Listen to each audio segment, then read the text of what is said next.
Contraponto Cultura está começando mais uma vez. Nós estamos aproveitando uma boa fase de filmes muito interessantes que estão passando aí nas telas dos cinemas e a gente vai comentar nesse programa, no primeiro bloco, o filme A Espuma dos Dias, que é baseado em um romance. E no segundo bloco, qual é o filme que a gente vai comentar, Zé Luiz?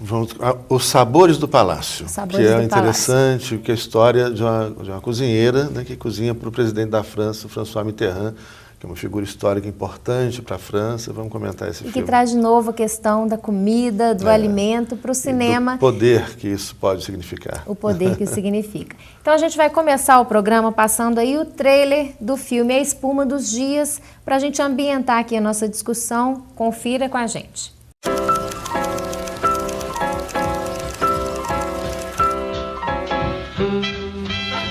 Merci.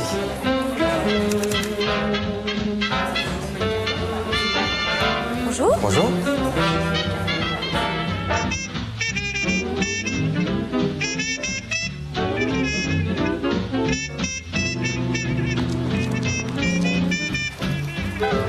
J'ai le sentiment que toute ma vie dépend de cet instant précis. C'était un peu court. Hein.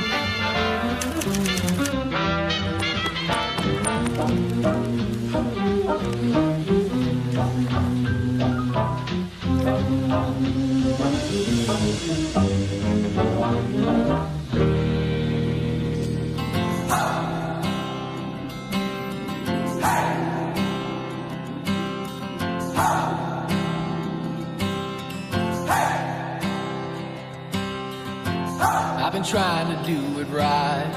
I've been living a lonely life. I don't know where I belong, but I can write a song. I belong to you, you belong to me, my sweet home. I belong to you, you belong to me, my sweet home.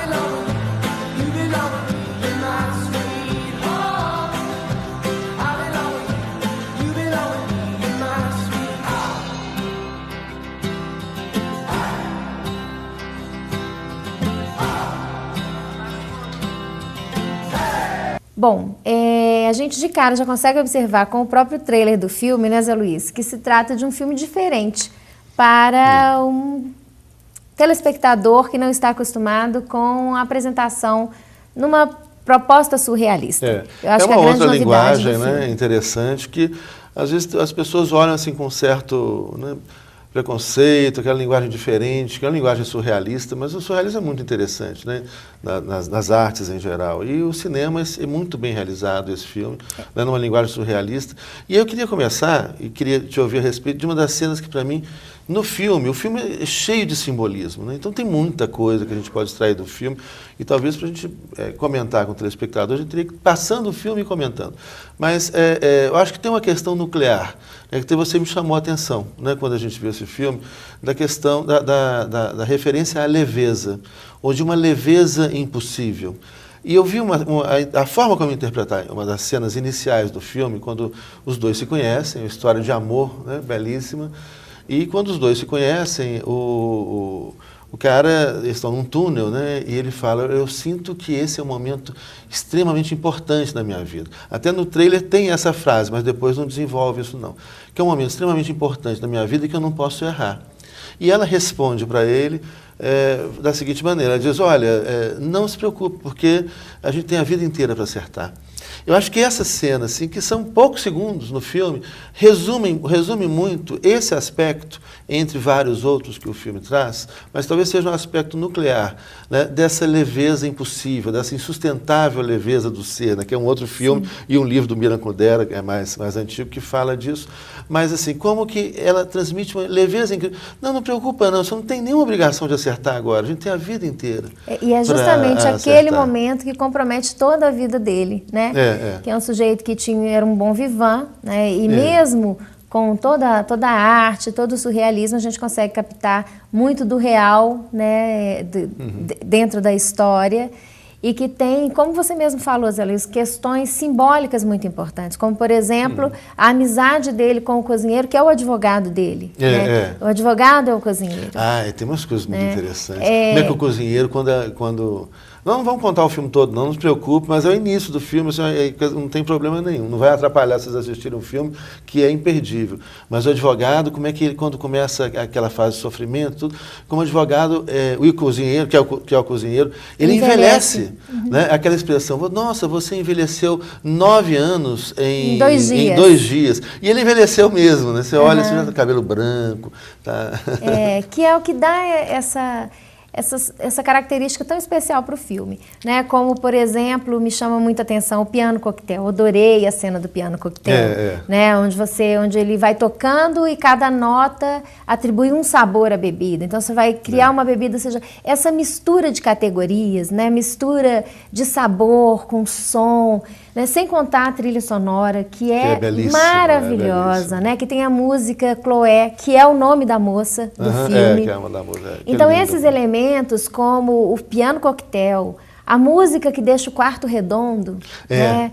A música toca e o quarto vai ficando redondo por causa da música. E o quarto fica redondo mesmo. Fica redondo mesmo. Fica redondo Isso. mesmo. Então, assim, o filme materializa aquilo que as sensações nos proporcionam.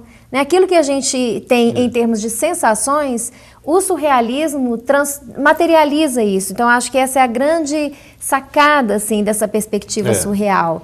Né? Como ele faz isso, como essa ideia de envelhecer 10 anos em 2 dias. Em 2 dias, né? E a pessoa, ela ganha aquela aparência realmente de alguém 10 anos mais velha em 2 dias. Né? O lugar que oprime a gente, então as paredes, elas vão se encolhendo. Vão encolhendo. Na verdade, o filme é capaz de transformar as sensações, que são muito, muito perceptíveis para a gente, em real, matéria mesmo, né? Isso, ela materializa as sensações. Materializa as sensações, né? Aquilo que só a poesia dá conta, né? Que é isso, de conseguir dialogar com o sentimento. Né? O surrealismo, ele é capaz de transformar isso em imagem. Né? Ele muito materializa isso. Eu lembro, acho que eu já até comentei em programas passados, mas há mais tempo, um livro que fala dessa capacidade que a arte tem. Né? Ao causar estranhamento, chama Olhos de Madeira, o livro. Ao causar estranhamento, como que a arte é capaz de nos revelar o encoberto. Né? Isso eu acho muito legal. E na proposta surrealista do filme, em todo esse simbolismo do filme. Ou seja, como que a gente tem... a gente está sempre no mundo das representações. Né? A gente está o tempo todo representando, e o mundo são sempre representações, interpretações do real. Né? E é impossível não ser assim. O tempo todo nós interpretamos. E muitas vezes há processos de ocultamento. E a arte, ao causar um estranhamento, ela é capaz de nos fazer parar, pensar sobre alguma coisa. E revelar. E revelar aquilo que está encoberto. Ou seja, ao distorcer a representação, isso o surrealismo faz de maneira radical, ele é capaz de revelar o que está oculto naquela representação que nós chamamos de realidade. Então, eu acho que isso, a capacidade que a arte tem de fazer isso, o surrealismo, eu adoro. Né? E esse filme, ele traz muita coisa disso, né? Assim, muito simbolismo. É muito lindo. Agora é um filme pesado, né? Não é um filme que a gente sai leve, não. Claro. Mas se a proposta do estranhamento, né? A gente está falando exatamente disso, como é um filme que consegue sacudir com a gente. Se a gente tiver disposição para estar atento a esses sinais, né? Para a gente ficar atento àquilo que tem por detrás das representações trazidas ali no filme por meio daquelas imagens. Como, por exemplo, uma outra parte que me chama muita atenção é o estrelismo do Sartre, né? A fixação de um dos personagens com o Sartre. Ele é obcecado pelo Sartre, ele persegue o Sartre, ele vai escutar o Sartre, onde o Sartre fala, que tem até um outro nome no filme, né? Partre, né? Eu acho que é... Eu não lembro que é o certo, mudam, mas... Eles trocam as letras do nome. Jean-Paul Sartre, eles trocam... Aí o Sartre vira Partre. Acho que é alguma coisa assim. outra coisa, agora eu não recordo. E ele compra todos os livros do Sartre. Ou seja, ele se endivida, né? Isso, ele fica endividado. Né? Mas isso me remete também a ideia assim, de um tempo em que as pessoas tinham como as celebridades os filósofos, né? Que tem coisas interessantes, que ele também tem uma criticazinha, né, a isso. Primeiro, eu acho que esse tempo é um tempo de boa recordação, né, e que a França viveu no pós-Segunda Guerra Mundial, que era algo inusitado.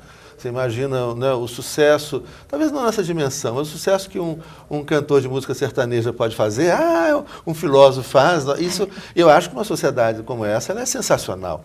Né? Imagina, a só do que filósofo. Durou, a do filósofo. Deixa isso bem claro. Não, a do filósofo. Gente, olha que barato, né? De repente você vê um filósofo na rua, você fala, o fulano.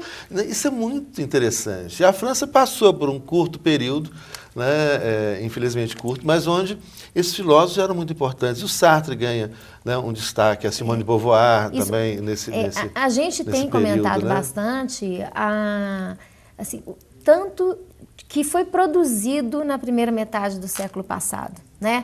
Como foi fértil a década de 20, né? O próprio Boris Vian, que é o autor do romance que dá origem ao filme, ele é nascido em 1920 e morre em 1959. Muito novo. Muito novo, mas é de uma geração, né, onde está tudo acontecendo ali. Né? Desde o campo da ciência, com a física quântica, Einstein, com a psicanálise, com o Lacan. Fascinante. Isso, com as teorias freudianas que estão ali, que sacudiram a sociedade. Os surrealistas, você pegar esse período, os pegar pintores final do espanhóis. século XIX, início do século XX, né? Você para Freud, Marx, todos os filósofos do final do século XIX, do século XX, Sartre, o existencialismo. Agora, uma coisa, Lacan, né? Que a gente, agora, uma coisa assim, eu me perguntei quando um dia a gente conversava a respeito disso, né? Será que tem um filme do Woody Allen? Não sei se nós chegamos, Meia-Noite em Paris. A gente comentou esse filme aqui? Eu não recordo se a gente comentou, certeza. Não. Mas esse filme é interessante porque fala de um certo saudosismo, né? Que é muito interessante do filme, que o cara volta no tempo, ele sai à noite em Paris e à meia-noite passa um carro que leva ele para o passado e leva ele para a época que ele mais gostava da vida dele, né? E ele conhece uma outra mulher que gostava de uma outra época anterior. Assim, todo mundo tem. Gostava da Belle Époque. Da Belle Époque, ele já é posterior à Belle Époque, né? Não, ele é contemporâneo. E ele tinha vontade de viver a década de 20 em Paris. Isso, e ela gostava do final do século XIX, início do século XX, ele já na década de 1920, um tempo depois. É porque ela, assim, ela é incapaz de ver tudo que está sendo produzido no seu tempo. Né? E ele tenta alertá-la, não, você está vivendo o melhor da produção artística, cultural. E ela não, ela sempre remete à Belle Époque, né, a um período anterior. É legal, assim, fala, eu acho muito da bagagem, como é importante a gente conhecer as coisas, que o nosso olhar, né, o olhar dele sobre Paris era um olhar completamente diferenciado da mulher dele, que só queria saber de comprar. Ir para Paris para comprar é um desperdício, é uma maldade, ficar dentro de Paris, dentro do shopping center. E ele via aquilo. Mas não é isso que eu queria falar. Na verdade, essa coisa de uma época de ouro. Quando a gente começa a falar, mas o início do século XX, será que hoje o problema, talvez, que a gente viva na contemporaneidade, em tempos de superficialidade, que a gente comentou muito, né, com o professor Dielli no outro programa, que a gente falou do filme da Hannah Arendt, será que essa riqueza de pensamento, de produção, de arte, ela não está aí também, e eu acredito muito nessa hipótese, ela está toda aí sendo produzida, né? Só que ela não tem mais espaço. Eu acho que talvez o que pode ter ocorrido, é uma tese para a gente pensar a respeito, o que pode ter ocorrido nesse início do século XX é um momento onde essas ideias tiveram visibilidade e que hoje num mundo de extrema visibilidade, mas também, ao mesmo tempo, de extrema superficialidade, onde a informação que é divulgada, né, é isso. Você pega uma música, algumas músicas que eu reputo, com todo respeito ao gosto musical das pessoas, óbvio, mas você tem umas músicas que são fracas, né, do ponto de vista musical, da letra, da melodia, que às vezes faz um sucesso estrondoso, vende disso do mundo inteiro, você vê todo mundo dançando aquela música, aí passou 3 meses depois, ninguém mais lembra da música, ninguém mais ouve falar. Ainda bem, né, Zé? Ainda bem, né? Ainda bem. Mas assim, o que tem espaço, né, hoje? O que tem maior visibilidade na grande mídia? É justamente uma música superficial, uma letra superficial, muitas vezes, e o resto que está sendo produzido, uma obra de arte que não tem idade, né, uma música do Chico Buarque, uma poesia do Chico Buarque, por exemplo, né, uma música do Milton Nascimento, que não tem idade. Isso é qualquer hora, isso Mas, vai... por outro lado, né, você tem uma literária. possibilidade de publicizar a produção muito como não se teve antes. Sim, mas assim, aí está tudo fragmentado, pulverizado. Nós vamos ter que fazer um intervalo, Zé Luiz. Daqui a pouquinho a gente volta, Contraponto Cultura volta para discutir mais um filme, sugerindo aí para você uma programação, quem sabe, para o final de semana.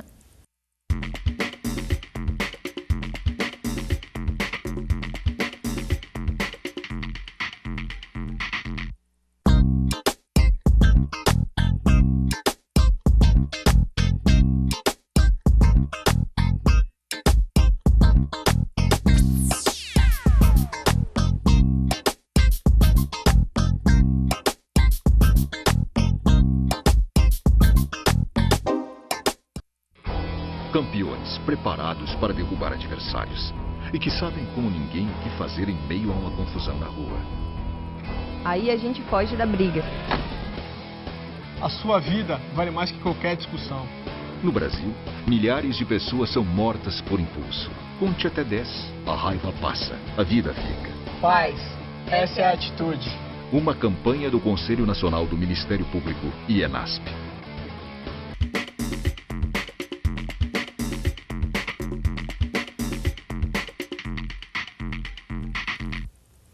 Contraponto Cultura está de volta e a nossa discussão aqui são os filmes que estão aí em cartaz.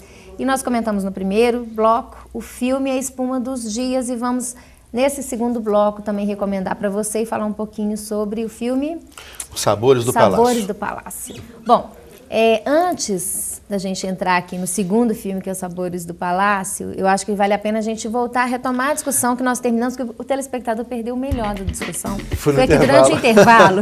A gente ficou numa discussão aqui, que era exatamente sobre essa questão.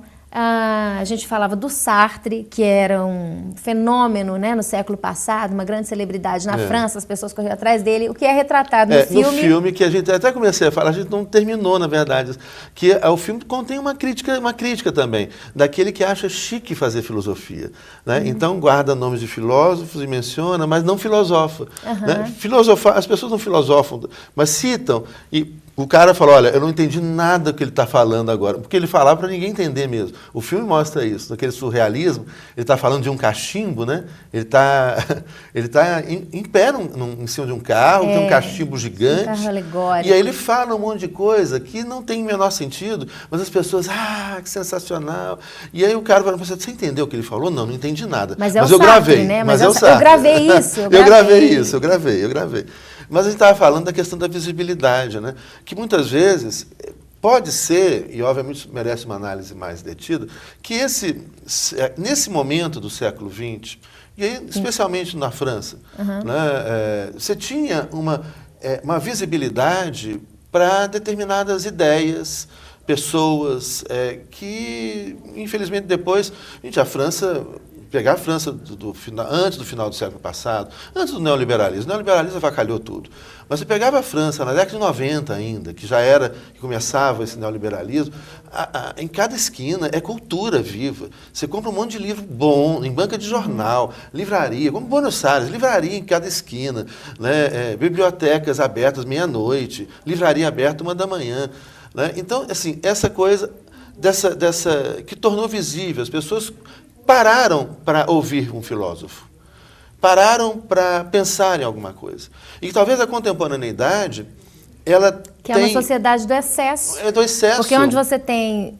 nunca se teve tanta publicação como se tem agora, né? E qualquer pessoa publica qualquer coisa, qualquer pessoa grava um CD e grava qualquer coisa. Então, tem tudo Tem o tempo 200 inteiro. canais de televisão. Então, vocês custam para descobrir a gente. Não, você trouxe uma imagem aqui, na hora do intervalo, quando a gente conversava sobre isso, você falou assim, imagina um painel cheio de aparelhos de TV, né? E como a gente vai pulverizar a nossa atenção. Mas hoje tem muito mais visibilidade. Não, porque você imaginar... Quantidade. Você pega assim, eu estava pensando aqui, um painel aqui em frente. Você põe aqui 100 televisões, cada um com um programa diferente. Ninguém vai prestar atenção em nada. E é isso, 200 televisões, cada um. Aí você vai, muda de canal, não aprofunda em nada, não para em nada, não presta atenção em nada. Diferente se você tiver uma televisão, onde, olha, vamos discutir isso aqui agora? Né? Ou seja, focar em alguma coisa. E hoje as pessoas estão desfocadas. É tudo muito rápido. Então, essa quantidade de informação é só informação, porque não dá tempo de refletir, porque é tanta informação. E uma informação já saiu, daí outra informação, chegou outra informação, chegou outra imagem, outra imagem, outra imagem, e no final não há reflexão. E se não há reflexão, não há espaço para filosofia. Né? E a gente, se prestar atenção, consegue filosofar até sobre o papel da comida, né? E do poder. Pois é. Que vamos aí falar então, Os Sabores do Palácio? Legal, Bom, então pra gente começar a falar sobre o filme, vamos assistir o trailer? Confere aí com a gente. C'est lui le haut fonctionnaire qui a besoin d'une cuisinière? Ça, je peux pas vous dire. Je vais pas aller par quatre chemins. Le président de la République serait très heureux si vous acceptiez de vous occuper des cuisines privées de l'Élysée. Je suis pas sûre d'être à la hauteur, vous voyez. Le président pense le contraire. Les gens que vous croisez, vous les saluez, tous. Madame. Monsieur. Je vais vous présenter Monsieur Lepic, notre chef de cuisine. Non, écoutez, on voit les présentations plus complètes une autre fois. Cuisine privée de la présidence de la République, j'écoute. Nous allons commencer par une brouillade de cèpe au cerfeuil. J'ai besoin de retrouver le goût des choses. Un filet de bœuf en croûte de sel. Mais qu'est-ce qu'ils peuvent bien se raconter? Et le bœuf de Coutancy, vous connaissez. Tarte pâtissière aux fruits rouges. C'est moi le dessert. Vous, c'est entrée, plat, fromage. Château Rayas 1969. Vous savez s'il a fini son chou? Il l'a mangé avec plaisir. Parfait. Un bon point pour lui. On peut garder ce président à l'Élysée. 2 petits pâtés de foie gras et j'emmerde la diététicienne. On vous fait des misères ces temps-ci. À moi aussi. Tout ce travail a un coût. Mais c'est beaucoup trop. Alors, si vous ne m'aimez pas, je ne vous aime pas non plus. Je vous parlerai pendant des heures de cuisine. Je finis par me demander si ça ne vaudrait pas mieux que de m'occuper de politique. Bom, voltando aqui então, Zé Luiz, falando sobre Os Sabores do Palácio, que é o filme que a gente recomenda aqui para o nosso telespectador. O filme é baseado em fatos reais, fala de uma cozinheira que trabalhava no palácio para o presidente da França. O filme não deixa claro quem não fala nominalmente, mas a gente sabe que é o presidente Mitterrand. Aliás, é legal isso, que ontem, vendo o filme, nós começamos a tentar descobrir pelo automóvel. Agora, era Renault e os carros franceses. Era um Renault e um Citroën. Peugeot, acho que tinha Peugeot também, né? Peugeot, mas era mais Renault, tinha muito Renault. E apareceu um Citroën e um Peugeot. Aquele Peugeot, aquele modelo Peugeot, isso também. Aí, olha, esse carro aí é da década de 90, então não pode ser o Sarkozy, podia ser o Chirac. Não é o Charles de Gaulle. Mas depois foram, não é o de Gaulle, que é da década de 60, os carros são depois. Aí depois a gente vai montando as informações que vão chegando, depois a gente leu sobre o filme também, sobre a história da cozinheira. Chegar ao presidente. Chegamos ao Mitterrand, que era efetivamente a chefe de cozinha. Dos últimos anos, Mitterrand foi presidente durante 14 anos, dos últimos anos do governo Mitterrand. Mas agora eles pegaram um ator que não tem nada a ver que com matou o Mitterrand, né?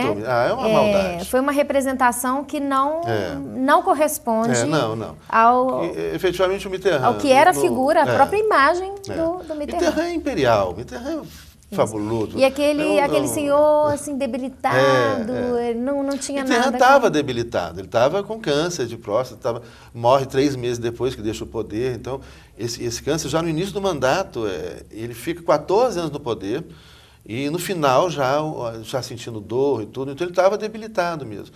Agora, arrumaram um ator o comportamento do ator. Gente, o Mitterrand, você olha para o Mitterrand é o Luís XIV. Né? Poderoso, olha, ele encarna o poder. Pois né? Era essa questão que eu queria trazer aqui sobre o filme. Né? Muito interessante. Como o papel, assim, como o funcionamento, a sistemática ali da cozinha do palácio é absolutamente monárquica. Né? A relação com o chefe de Estado é impressionante como permanece toda aquela cultura monárquica mesmo. É muito interessante, que é uma das coisas que a gente discute muito, né? Inclusive com nossos alunos.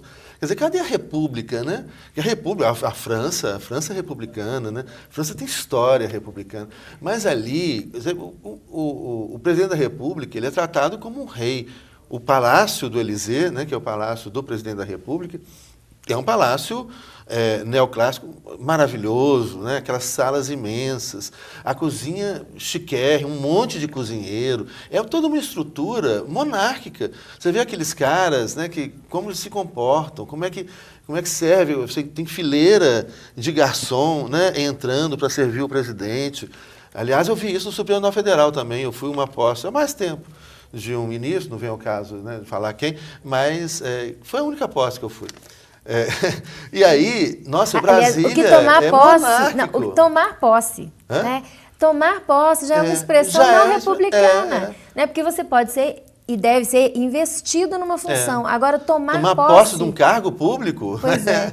E as pessoas levam a sério isso. Levam a sério isso. Elas tomam posse. Tomam posse mesmo. Fica e não quer largar de jeito nenhum. Mas o filme, vamos falar um pouquinho sobre a história? Mas Brasília tem filas de garçons, igual o filme. Aí passa aqueles garçons assim para servir, só para, assim, vinham assim, uns 10 garçons. Aí cada um com um prato diferente. Parece Luís XIV. Monárquico. Mas vamos falar um pouquinho sobre a história do filme, Zé Luiz. Sim, o filme conta a história da cozinheira que é levada ao palácio a pedido do presidente porque ele precisa... ele quer uma comida mais simples. O que você achou da comida simples do presidente? Espetáculo. A gente sai com água na boca. Cada prato fabuloso, super elaborado, muita super trufa. Elaborado, muita trufa. Nossa, ela faz um sanduíche ali, né? De trufa. Uma torrada com trufa. Uma torrada com uma geleia e com trufas. Nossa, falei, olha, cada pedacinho daquela trufa ali é $1.000. Tinha uns 8 pedaços de trufa, $8.000 aquele sanduíche do Mitterrand ali. Mas é bonito. Mas assim, fala, na verdade, da cozinha tradicional francesa. Não é uma cozinha simples.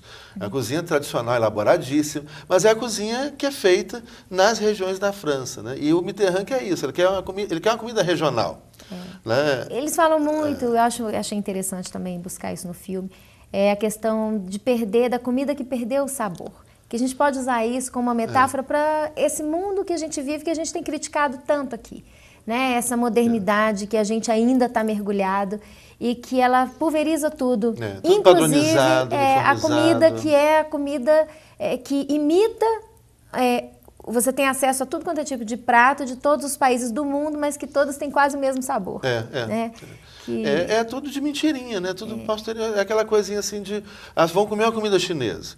Mas como o nosso paladar não está adaptado à comida chinesa, e como a comida chinesa não ia ter cliente nenhum, aí eles fazem uma comida chinesa adaptada ao paladar ocidental. Vamos comer agora uma comida japonesa, uma comida árabe, mas assim, tudo salva, é claro, belíssimas e exceções, né?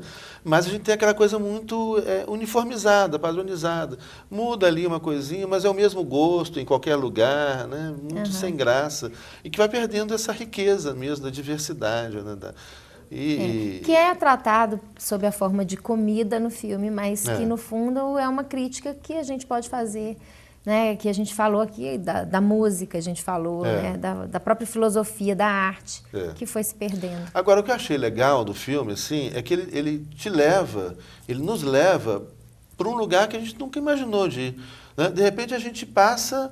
uma hora e meia a frequentar a cozinha do palácio do presidente da França. É muito interessante isso, muito legal. Eu acho que rico, vale a pena experimentar e mencionando, acho que a partir daí, outros filmes que o telespectador deveria pesquisar sobre comida, belíssimos, né? Como chocolate, como Água para o Chocolate, Tempero da Vida, que é lindo, Estômago, que fala de poder e comida, e esse filme também, Os Sabores do Palácio, fala de poder e comida.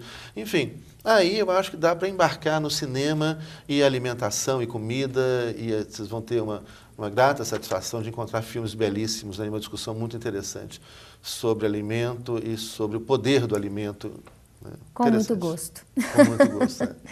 Bom, o Contraponto fica por aqui. A nossa recomendação dessa semana, então, é a Espuma dos Dias e os Sabores do Palácio, que é capaz de você ainda encontrar aí em alguma tela do cinema. Se não, pode procurar aí em DVD ou até mesmo na internet para que você possa assistir e tirar bastante proveito dessas grandes obras que chegaram até o cinema.